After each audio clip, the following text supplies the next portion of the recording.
마가복음 3장 13절부터 15절 말씀. 또 산에 오르사 자기가 원하는 자들을 부르시니 나아온지라. 이에 12를 세우셨으니 이는 자기와 함께 있게 하시고 또 보내사 전도도 하며 귀신을 내쫓는 권능도 가지게 하려 하심이러라. 좋은 날입니다. 성령님께서 오늘도 여러분의 심령 가운데 큰 은혜와 평강 주시기를 주님의 이름으로 축복하여 드립니다. 오늘은 하나님 나라의 제자와 두 번째 시간입니다. 제목은 동거입니다. 예수님께서 그의 12제자를 훈련시키실 때 먼저는 그들을 선택하시고 두 번째는 동거하기를 원하셨습니다. 동거라는 말의 의미가 무엇일까요? 왜 그것이 중요할까요? 먼저 우리 성경을 한번 살펴보면 마가복음 3장 13절부터 15절까지 말씀을 읽어봅니다.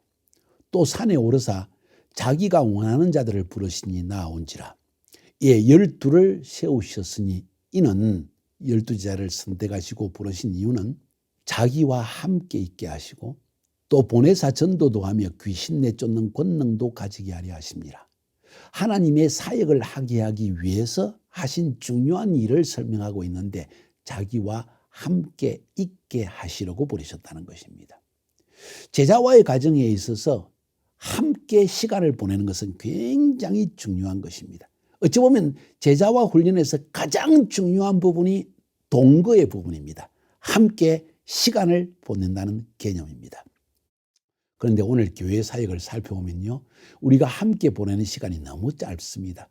기껏해야 일주일에 한 번 주일 예배 1시간 15분, 일주일에 그 수많은 시간 가운데 딱 1시간 15분, 그것도 마음의 준비가 없이 오게 되면 1시간 15분 예배 끝나면 훈련 사라져버린다면 도대체 그들의 삶의 문제를 알 길도 없고 그들의 마음의 동기를 알 수도 없고 그들 삶 속에 일어나는 모든 갈등과 괴로움과 아픔도 해결받을 길이 없이 그냥 형식적으로 예배만 드리고 끝나게 된다는, 돌아가게 된다는 이야기입니다. 이런 사람이 그리스도의 제자가 될 수 있을까요?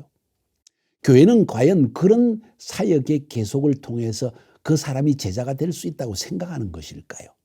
아마 그래서 수요 예배, 금요 철야, 또 새벽 기도를 드릴 것입니다. 또 많은 세미나를 행할 것입니다. 그런데 이 모든 행태를 살피면 한 명의 말씀을 전하는 자와 그 말씀을 듣는, 수동적으로 듣는 군중으로 구별될 수가 있습니다. 물론 소수의 인원을 가지고 세미나 형식으로 열린 토론식으로 하는 것도 많이 있을 것입니다. 좀 더 나은 형태입니다. 대부분의 경우는 그런데 한 명의 강사와 한 명의 목사와 한 명의 전도사와 한 명의 말씀을 사역하는 자와 나머지 군중은 모두 듣기만 하고 받아 적기만 하고 그때 은혜 받는 것으로 끝난다는 것이죠.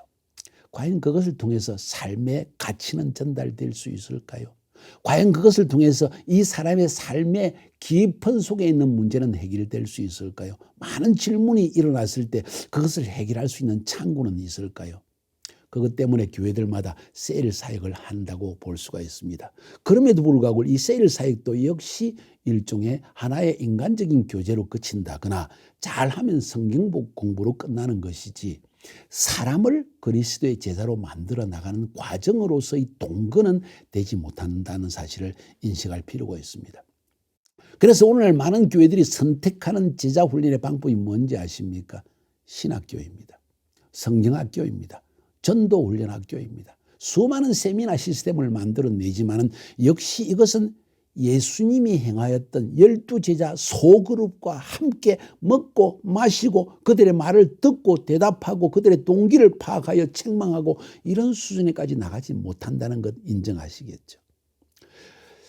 우리에게 신학교가 있다면 만약 교회에게 신학교가 있다면 우리가 이런 예수님의 제자와의 방법을 따르는 우리들에게는 예수님이 바로 신학교요, 예수님이 바로 전도학교요, 예수님이 바로 우리의 삶의 멘토가 되는 것입니다.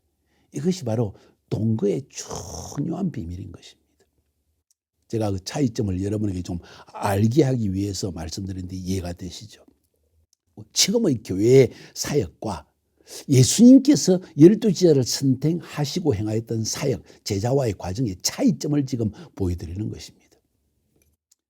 동거라는 것은 사람을 그리스도의 제자로 훈련시키고 양육시키는 가장 기본 토대와 같은 것입니다. 사람 세우는 거 여러분 쉬운 일이 아닙니다.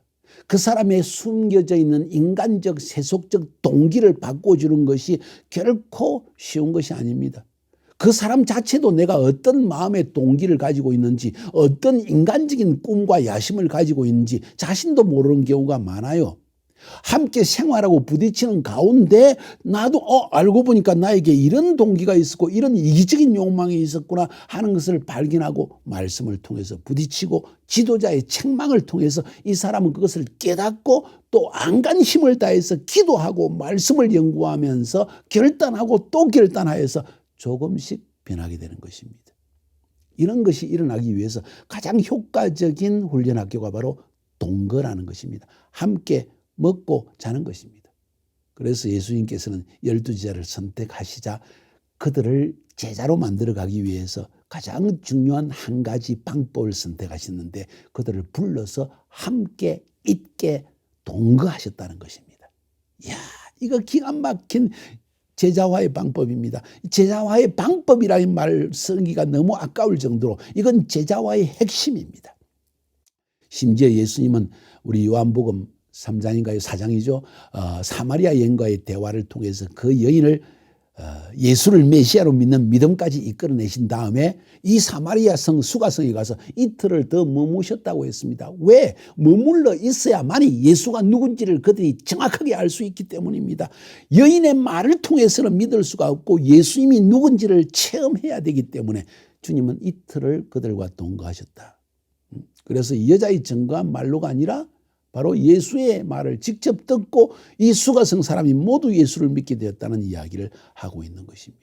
예수님께서 제자들과 함께 이렇게 시간을 보내시고 수가의 성의 여인과도 보내시고 시간을 보낸 사람 그 비례하는 시간이 많을수록 그 사람의 깊은 곳에 세계관의 변화가 일어나고 인격의 변화가 일어나고 삶의 비전의 변화가 일어난다는 사실을 우리는 꼭 알 필요가 있습니다.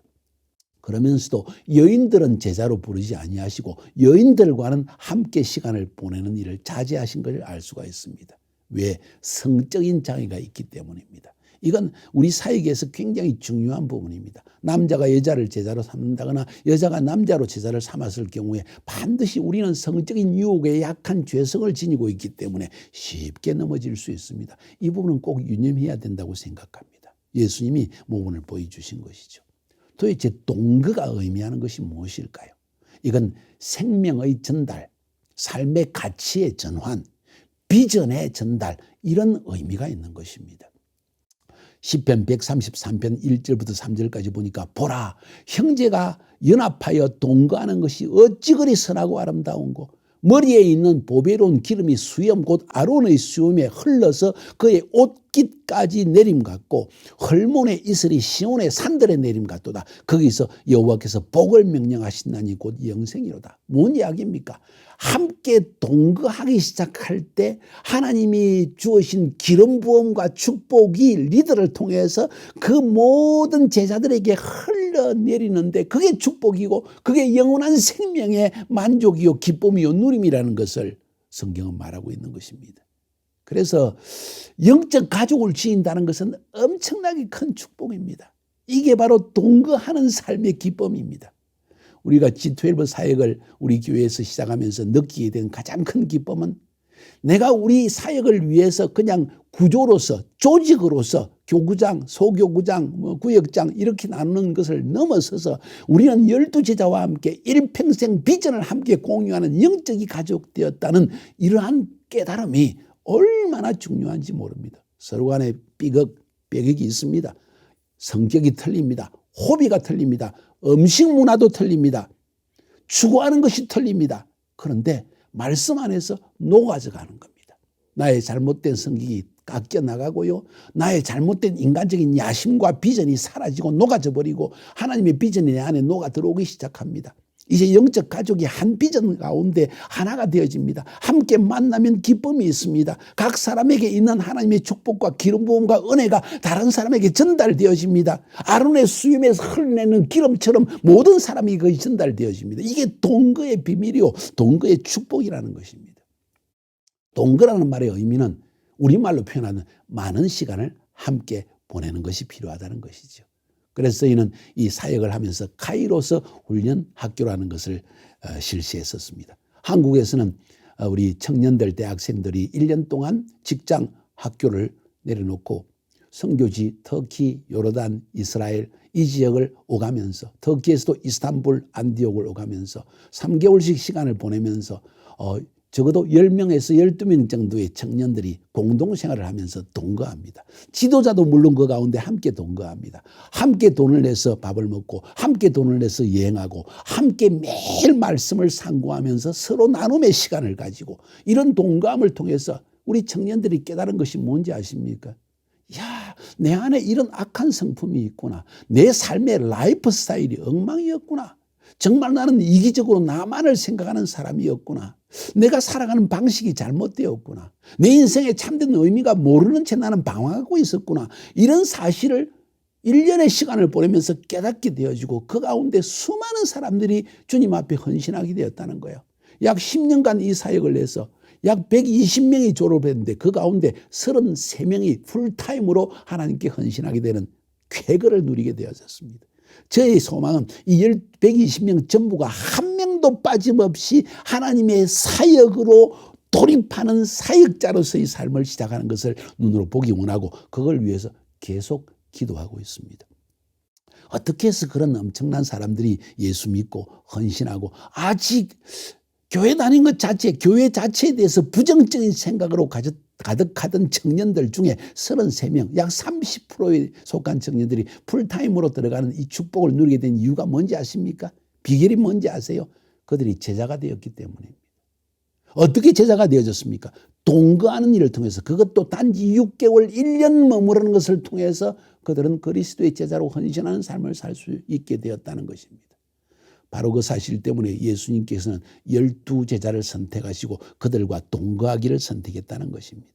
사도 바울의 사역을 통해서 볼 때도 그가 여러 곳에 1차, 2차, 3차 전도 여행을 통해서 지금의 소아시아 지역, 로마 지역, 그리스 지역에 많은 교회를, 가정교회를 개척했는데 그 가운데서 가장 폭발적인 성장이 일어났던 장소는 사도 바울이 그들과 함께 오랜 시간을 보냈던 곳이라는 걸 알 수 있습니다. 그들과 함께 동거하면서 살면서 밥을 먹으면서 함께 그들과 대화하면서 가르쳤던 이 메시아에 대한 확고한 믿음과 비전이 그 지역에 부흥을 일으켰다는 것이죠. 그래서 안디옥에서 1년 머물렀을 때 안디옥에 부흥이 일어나서 선교 희지가 되어졌고 고린도에서는 1년 6개월을 머물렀기 때문에 그 당시에 이 소아시아 지역에서 가장 큰 교회가 되어진 것이 고린도였고 에베소에서는 3년을 머물러 말미암아 이 아시아 지역에 있는 모든 사람들이 복음을 듣게 되었다는 성경의 소식을 우리는 전해 듣게 되어집니다. 동거하는 것, 함께 밥을 먹고 함께 시간을 보내는 것 얼마나 중요한지 모릅니다. 우리가 지식으로 아는 걸 넘어서 경험으로 체득하는 일은 동거를 통해서 일어난다는 사실을 알 필요가 있습니다. 세미나 강의실에서는 일방적인 강사의 강의를 통해서 지식을 체득할 수 있다면 우리가 한 사람과 함께 삶을 나누게 될 때 우리는 그 함께 사는 삶, 동거의 삶을 통해서 인생을 체득하게 된다는 것이죠. 깊은 곳에 깨달음을 얻게 되고 깊은 곳에 근본적인 변화가 일어나고 우리 삶의 세속적인 세계관에서 성경적인 세계관으로 변하는 바로 이 동거를 통해서 일어난다는 것이에요. 그래서 예수님께서 요한복음 1장에 보면 요한과 안드레를 부르실 때도 와 보라 나와 함께 시간을 보내자는 것이죠. 그 다음에 빌립을 만나서 나를 쫓으라, 나를 따르라, 나를 따라다니면서 함께 동거하면서 나를 보라는 것이죠. 나다나엘을 만나서 또 와 보라고 말했습니다. 사랑하는 여러분, 야고보, 베드로, 요한, 안드레 모두 나를 따라오너라. 마태에게도 나를 따르라. 따른다는 것은 단순히 예수님을 따른다는 의미를 넘어서 주님 가까이에서 동거하며 배우고 경험한다는 것을 의미하는 것이죠. 그래서 이 안다는 것은 히브리 말로 야다라고 하는데 이건 경험을 통해서 체득한다는 의미를 지니고 있습니다. 그래서 이 동거의 목적은 체득하는 것입니다. 삶의 진리에 속한 것, 참에 속한 것, 그것을 내 삶에 뼈저리게 느끼게 만드는 것이 바로 동거를 통해서 일어난다는 거예요. 그래서 예수님은 제자들을 떠나서 하늘나라로 아버지께로 돌아가실 때가 가까워 갈수록, 다시 말해서 십자가에 돌아가실 때가 가까워 갈수록, 다시 말해서 12 제자들의 훈련 시간이 이제는 마지막으로 가까워올수록 제자들과 더 많은 시간을 보낸 걸 볼 수 있습니다. 마태복음 16장에 보면 가이사라 빌립보에서 예수님께서 베드로에게 하신 질문 아시나요? 사람들이 나를 누구라고 하느냐? 예, 선지자 중에 한 명이라 합니다. 너는 나를 누구라고 하느냐? 예, 주는 그리스도시요 살아계신 하나님이십니다. 바요나 시모나, 네가 복되도다. 이것을 알게 하는 것은 혈육이 아니요, 육체에 속한 것이 아니요, 지식에 속한 사람들의 말이 아니요, 하늘에 계신 아버지께서 너에게 이 계시로 알려주신 것이다. 시간이 깊어갈수록 가장 본질적인 진리로까지 제자들을 이끌어내기 위해서 더 많은 시간을, 아마도 가이사라 빌립보에서 3개월에서 6개월의 시간을 지속적으로 제자들을 구함하는 시간을 보낸 것을 알 수가 있고, 군정들의 사역은 조금 내려놓고 오직 12제자 이 소그룹에 집중한 것을 볼 수가 있습니다. 이게 바로 동거의 놀라운 능력이라는 것입니다. 저희는 코로나 바이러스 때문에 2020년 10월부터 2021년 12월 달까지 약 1년 2개월의 기간을 한국에 머무른 적이 있습니다. 거기에 머무르면서 우리가 아는 것은 한국의 카자흐스탄 우리 교회에서 성도들이 돈을 벌기 위해서 한국에 와서 일하러 온 사람이 100명 이상 많은 사람이 있다는 걸 발견하게 되었습니다. 우리는 그들을 돕기 원했습니다. 그래서 그들이 사는 도시로 인천, 서울, 내포, 광주, 그들을 차를 몰고 아내와 함께 다니면서 그들을 만나가지고 그들 한 명 한 명을 만나서 시간을 보내주기 시작했습니다. 그리고 줌으로라도 예배를 시작하라. 1대1로라도 셀 모임을 열어라. 하나님의 사역을 해야 된다. 제자화를 해야 된다 하는 말씀을 전하기 시작했고, 또 우리가 하동에 조그마한 훈련센터가 있는데, 또 부산에 해운대 우리 집이 있는데, 그들을 1박 2일, 2박 3일 하여튼 주말이든지 혹은 연휴가 있으면 그들을 불러내가지고 그룹으로 불러내서 2박 3일, 1박 2일 동안 시간을 보내면서 함께 예배드리고 그들의 고충의 이야기를 듣고 어떻게 사역을 해야 되는지를 가르치고 동거를 힘썼다는 것이죠. 그 결과로 지금 그 중에서 약 6명 정도가 모두가 셀 모임을 열어가지고 줌으로 인도하고, 어떤 사람은 기차를 2시간씩 타고 일주일 내도록 일하다가 주말에 기차를 타고 서울까지 가가지고 한 영혼을 위해서 가서 막 맥도날드에서 만나서 하루 종일 시간을 보내면서 복음을 전하고 알파코스를 인도하고 돌아오고, 이런 식으로 해서 하나님의 사역이 일어난 것을 보게 되었습니다.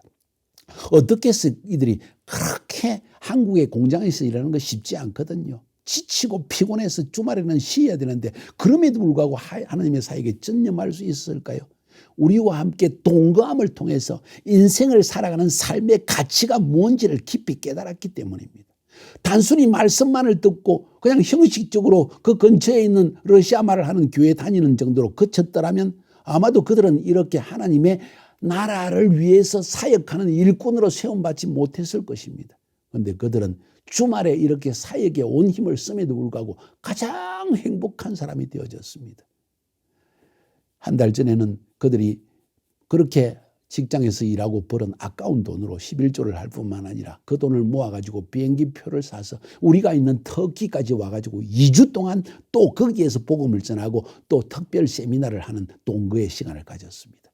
얼마나 행복해하는지요. 이게 동거의 비밀입니다. 여러분, 왜 동거가 제자화에서 중요한지 아십니까? 사람을 선택하면 그 선택한 사람과 동거하라는 것입니다. 예수님은 군중과 동거하지 않으셨습니다. 수많은 사람 가운데 12제자를 선택하시고 그들과 특별히 동거하셨습니다. 왜 동거했습니까? 삶을 나눠주기 위한 것입니다. 바른 삶이 무엇인지, 인생의 비전이 무엇인지, 하나님은 누구신지, 하나님이 원하시는 것이 무엇인지 그들에게 깊이 새겨주기를 원했던 것입니다. 마음판에 새겨주기 원한 것입니다. 이런 동거를 통해서 제자들은 리더인 예수님의 성품과 그분의 삶에 추구하는 비전이 무엇인지를 알게 되는 것입니다. 리더의 순수한 동기, 리더의 순수한 비전, 영적인 관점, 눈, 지도자에 대한 헌신, 이런 것을 다 배우게 되는 것입니다. 지도자가 왜 지도자입니까? 하나님께 헌신되었기 때문이죠. 왜 지도자입니까? 화를 내지 아니하며 겸손하며 온유하며 자기를 드러내지 아니하며 나를 위해서가 아니라 하나님의 일을 위해서. 이런 이타적인 그 마음의 순수한 동기를 보고 이 사람들은 나도 저런 사람이 되어야 되겠다는 걸 배우는 것입니다. 세미나실에서는 일어날 수 없는 일이지요. 군중 가운데 설교를 듣는 것만으로는 일어나기가 극히 희박한 일이지요. 그런데 소그룹 안에서 동감을 통해서 이런 역사가 나타나기 때문에 참 중요하다는 것입니다. 여기에서 매우 중요한 것은 제자된 사람, 리더와 함께 동거하는 제자된 사람의 배우려는 마음, 열린 마음, 신뢰하는 마음, 이런 것이 굉장히 중요하게 되죠. 왜 어떤 사람은 배우지 못합니까? 내 안에 내 마음이, 내 생각이, 내 주장이, 내 모든 논리가 가득 차 있기 때문에, 혹은 내 안에 아까도 설명한 것처럼 어제 설명했군요. 선택에서 가시가 가득 차 있는 거예요. 사람을 신뢰하지 못하는 마음, 짜증내는 마음, 혹은 두려워하는 마음, 용서하지 못하는 마음, 상처, 이런 것이 가득 차서 정상적인 교제가 되지 않고 리더가 나한테 하는 말이구나, 나를 미워하는구나, 이런 식으로 자꾸 오해하기 시작하니까 배움이 일어나지 못하는 것이죠. 그래도 이런 사람도 동감을 통해서 지도자는 끊임없이 그 사람에 맞는 말을 통해서, 양육을 통해서 이 사람은 점점 바른 속도로 변해가는 것입니다.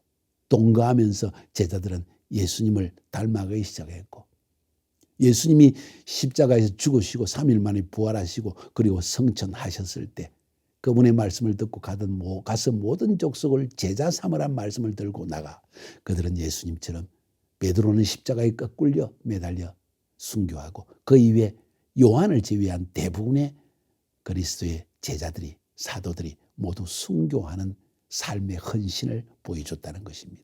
어디에서 이런 능력이 나타났을까요? 동거에서 나타난 것입니다. 진정 한 사람을 그리스도 제자로 키우기 원하십니까? 세미나 보내지 마세요. 신학교 보내지 마세요. 동거하십시오. 수많은 사람을 그리스도의 제자로 만들려고 하면 여러분 크게 착각하는 것입니다. 군중은 목회할 수 있지만 제자를 만들 수는 없습니다. 교회 성도들은 목회를 해줄 수는 있지만 그러나 그들을 제자로 만들 수는 없습니다. 그들 중에 선택한 소수의 그룹과 함께 동거함을 통해서만 그러던 그리스도의 제자가 될 수 있습니다. 그들과 함께 여행을 하세요. 소수의 그룹과 함께 만나서 시간을 보내며 그들과 성경을 토론하세요. 여러분 속에 있는 비전을 나누어 주십시오. 의도적으로 터키의 선교지로, 요르단의 선교지로, 이스라엘의 선교 여행을 떠나세요. 필리핀의 선교지를 떠나도 좋습니다. 가서 그들과 함께 시간을 보내면서 지도자는 따로, 그리고 제자들은 따로, 아니 같이 함께 먹고 같이 자고 같이 시간을 나누고 같이 농담하고 같이 인생의 아픔을 나누고 이 시간 나누기 시작할 때 이게 진정한 동거요. 그 가운데에서 지도자는 그 심령 속에 있는 깊은 것을 타치하여 각 사람에게 맞는 그러한 제자화의 양육을 할 수 있다는 것입니다. 매우 중요한 이야기입니다.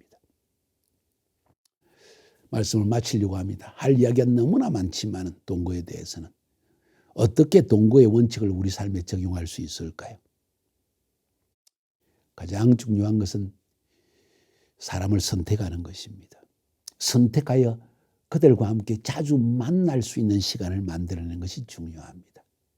만약 당신이 그 일을 할 수 없다면 내가 복음을 전해서 구원받은 그 사람을 잘 양육하는 제자화를 하는 영적 리더에게 붙여주시기 바랍니다. 그리고 말씀을 풀어서 가르쳐주고 극도로 바쁜 사이지만 시간을 내어서 자꾸 만나서 할 수 있는 대로 1박 2일, 2박 3일 혹은 선교여행을 함께 떠나면서 하나님 나라의 가치가 뭔지를 보여주기만 해도 이 사람은 느끼게 되어지고 느끼기만 하면 하나님 앞에 기도하면서 스스로 결단을 하게 되어 있는 것입니다. 그래 결국은 그 사람의 심령 속에 있는 세속적인 비전, 그것을 하나님의 비전으로 바꿔주기만 하면 이 사람은 그리스도의 제자로 빨리 자라나게 될 것입니다. 동거를 통해서 여러분에게 영적 자녀가 생겨나는 것을 보기를 원합니다. 선택하셨죠? 이제는 그들과 동거하는 계획을 만들어야 됩니다. 내가 일주일에 적어도 2번은 스타벅스에서 혹은 우리 집에 초청해서 혹은 그 집에 찾아가서 의도적으로 만나야지. 그리고 그의 이야기를 들어줘야지. 그리고 하나님 나라의 가치를 전해줘야지. 일주일에 적어도 1번은 만나서 말씀을 가지고 서로 토론하면서 하나님의 가치를 전달해 주어야지. 그리고 결국은 저 사람을 그리스도의 제자로 만들어 하나님의 비전으로 불타는 제자가 되게 해야지. 이런 결단을 하는 것 아름답지 않을까요? 그렇게 되기를 주님의 이름으로 축복하여 드립니다.